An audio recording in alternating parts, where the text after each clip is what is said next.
লোকে বলে পুরুলিয়ার বেগুনকোদর স্টেশনে নাকি ভূত আছে। হ্যাঁ, থাকতেও পারে, আবার নাও থাকতে পারে। তবে বিশ্বাস করুন বা নাই করুন, রাতের বেলায় এই স্টেশনে যাওয়ার সময় গা ছমছম করতেই হবে। তবে শুধু বেগুনকোদরই নয়, আমাদের দেশের এমন অনেক রেলওয়ে স্টেশন রয়েছে যেখানে লোকেরা নানা রকমের অস্বাভাবিক গতিবিধি অনুভব করেছেন। আজ আমরা সেই ভুতুড়ে রেলওয়ে স্টেশনগুলির মধ্যে একটি গুরুত্বপূর্ণ রেলওয়ে স্টেশন বেগুনকোদর স্টেশন নিয়ে আলোচনা করব। তো চলো, ভিডিওর সঙ্গে থাকো, শেষ পর্যন্ত দেখতে থাকো, অবশ্যই ভিডিওটা ভালো লাগবে। কেন প্রায় 50 বছর ফাঁকা পড়ে আছে পুরুলিয়ার এই স্টেশন, কারো জানা আছে কি?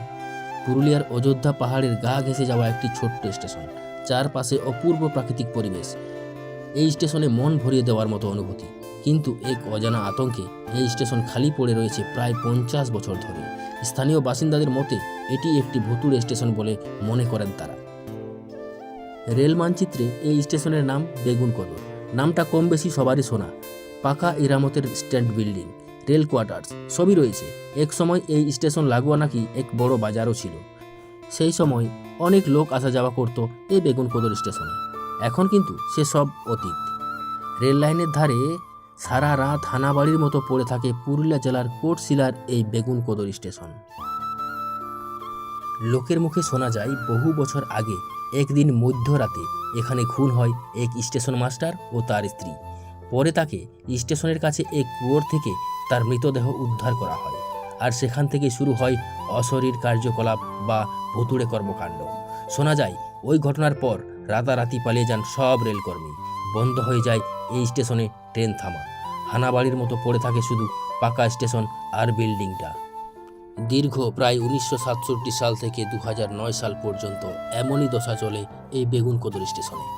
2010 সালে আবার চালু হয় বেগুনকোদর স্টেশন, তবে শুধু প্যাসেঞ্জার হল্ট হিসাবেই। তাহলে এখন কি মনে হয় বেগুনকোদর স্টেশনের পরিস্থিতি স্বাভাবিক রয়েছে? কি মনে হয়?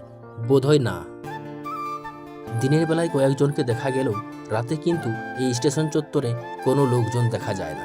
একেবারে ফাঁকা থাকে এই বেগুনকোদর স্টেশন। এখনও স্থানীয়দের মুখে মুখে শোনা যায়, রাত নামলেই হঠাৎ হঠাৎ এখানে দেখা যায় অদ্ভুত সব আলো। যত রাত বাড়ে বাতাসে ভেসে ওঠে অদ্ভুত সব গন্ধ। মাঝে মধ্যেই নাকি শোনা যায় অশরীর কণ্ঠস্বর। দিনের আলোতেও বেগুনকোদর মনে ত্রাস সঞ্চার করতে থাকে স্থানীয় লোকজনদের। দিনের বেলাতেও অনেকেই নাকি কানের কাছে মানুষের গলা শুনে চমকেও উঠেছেন। অনেকে আবার চারপাশে তাকিয়ে দেখে কাউকেই দেখা যায়নি। অনেক সময় আবার লোকজনের গা ঘেঁষে চলে গিয়েছে অশরীর কেউ। আচমকা ধাক্কা খেয়ে সচেতনও হয়েছে কেউ কেউ, কিন্তু যার সঙ্গে ধাক্কা লাগলো তার দেখা মেলেনি। এমনই নানা গল্প স্থানীয় লোকজনদের মুখে মুখেই শোনা যায়। এখনও সন্ধ্যার পর স্টেশন বিল্ডিংয়ের ত্রিসীমানায় দেখতে পাওয়া যায় না কোনো গ্রামবাসীকে। সন্ধ্যা 6টা নাগাদ এই স্টেশনে থামে রাঁচি, চন্দ্রপুরা, ধানবাদ প্যাসেঞ্জার। এরপর আর কোনো ট্রেনের স্টপেজ এখানে দেওয়া হয়নি। নেই কোনো রেলের স্থায়ী কর্মী। সন্ধ্যের পর আর কেউ আসে না এখানে। এখনও একরাশ ভয়, আতঙ্ক, সারাদিন ফাঁকা পড়ে থাকে পুরুলিয়ার বেগুনকোদর স্টেশন। বন্ধুরা, ভিডিওটা ভালো লাগলে অবশ্যই চ্যানেলটা সাবস্ক্রাইব করে একটা লাইক করে দিও। আর যদি সময় থাকে তো পারলে একবার অবশ্যই পুরুলিয়ার বেগুনকোদর স্টেশন থেকে ফিরে এসো। ধন্যবাদ।